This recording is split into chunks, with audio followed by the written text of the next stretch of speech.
run that spread formation. They call it a run and shoot in their instance, but it produces the same thing. You get so many isolations in the secondary, you get so much confusion that it's very, very difficult to coach a team defensively against that kind of play.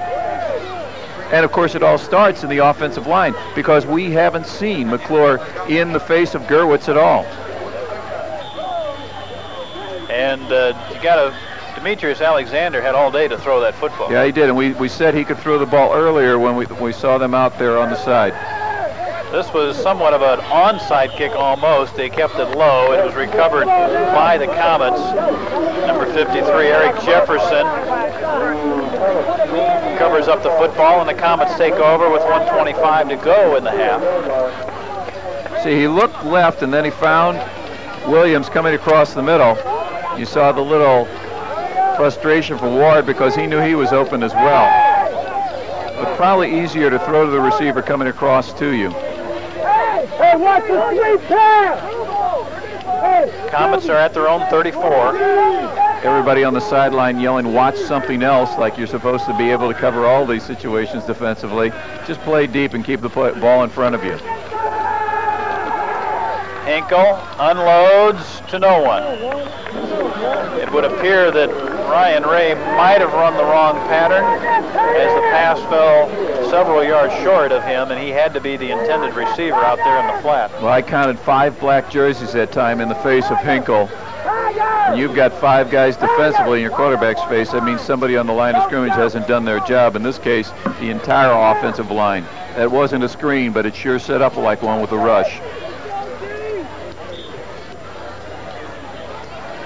We've got a minute to play here in the second quarter. On 2nd and 10 from the 34. Hinkle gives to Russell. Frank Russell lost a couple of yards on that play. Brian Deal, number 56, standing there in the backfield, wrapped him up. Tried to delay the play a little bit, and the Hawk defense read it well. Officials timeout. Yeah, there was a little bit of a draw, and it's tough to run Russell on a draw play because he's not a quick starting back. Even if you get the rush coming at you, they have a chance to turn and catch him from behind. In this case, Deal was sort of standing right next to him. Really, a draw play works best if you have somebody who has a very quick start. They don't have to have great speed, but they have to have a quick start.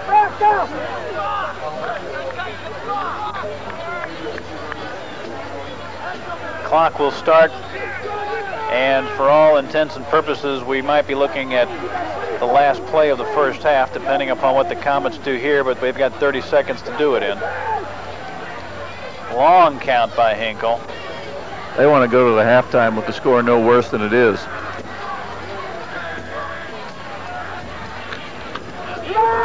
The give is to Ryan Ray. Still on his feet, but he gets out to near the 40-yard line with 10 seconds to go, and that will do it here in the first half. That was Patrick Porter, number 52, made the initial hit and slowed the play up. So we've reached halftime here. Homecoming game at Hazelwood Central High School with the score, the Hawks 33 and the McCluer Comets 8. And we'll be back with some halftime activities after we first take this timeout.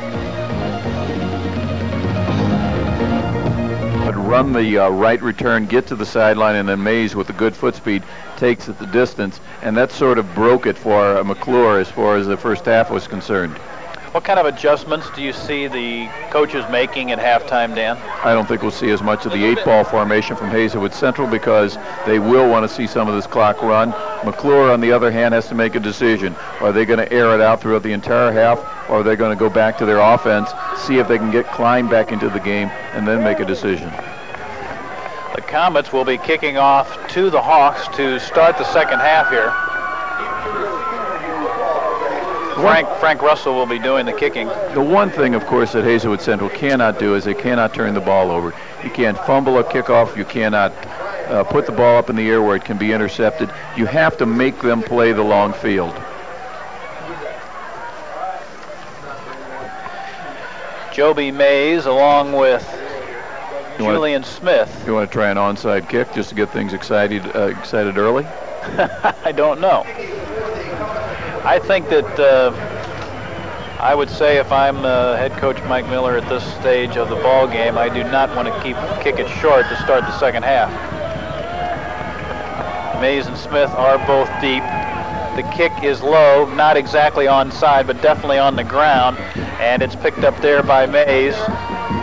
He's at the 24-yard line.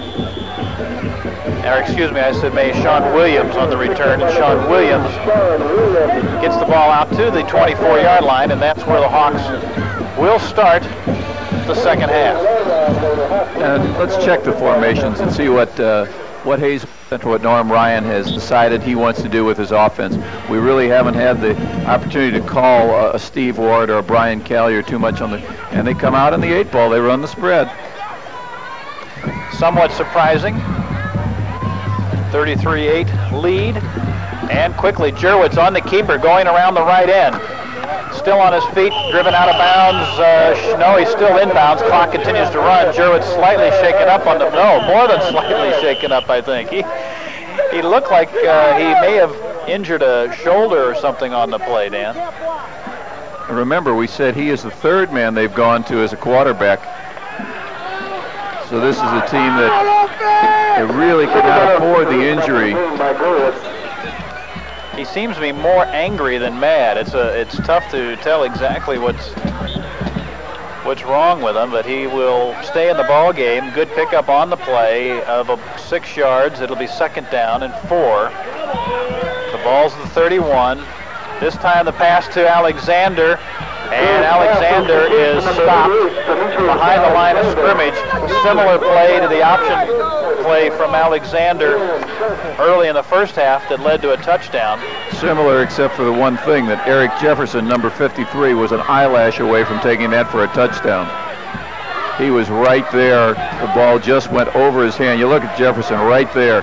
Boy, that's living on the edge when you're up by 25 points. Dorian Shelton, number 10 for the Comets, with the tackle. Alexander, 7 inches taller than Shelton and several pounds heavier. Back to throw. Jerwitz's pass underthrown.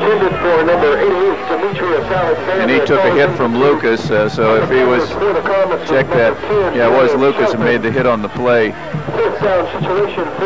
Alexander, the intended receiver. It'll be 4th down for the Hawks.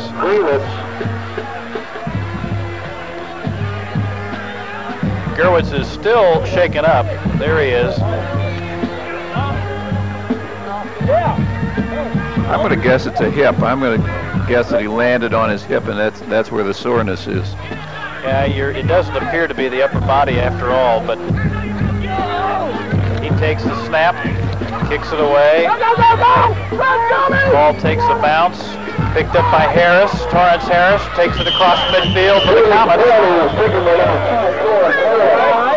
McCluer will start in Hazelwood Central territory. And you know, Steve, it's one thing to come out in that spread formation because it's worked so well for you, and it gives you opportunities to move the ball. What it does do is it stops the clock, though. And so we see McCluer now taking possession after they kicked off, and less than 2 minutes have ticked off the clock. You're giving a team that's down by 25 a chance to play a long second half. 1st and 10 from the 45-yard line of Hazelwood Central.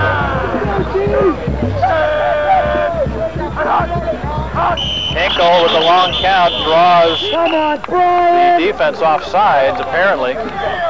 This is not a good start for Hazelwood Central at the outset of the second half. It will be an encroachment penalty against the Hawks defense. So the Comets will pick up 5. It'll be 1st and 5 from the 40. The other thing we need to mention is it's homecoming, and there was a 20-minute halftime plus an additional 3 minutes tacked on after that. And by the way, when we cut away, there was actually one more play to end the first half, an incomplete pass nonetheless. But these players sit for a long time, and you change the dynamics a little bit in terms of their mentality.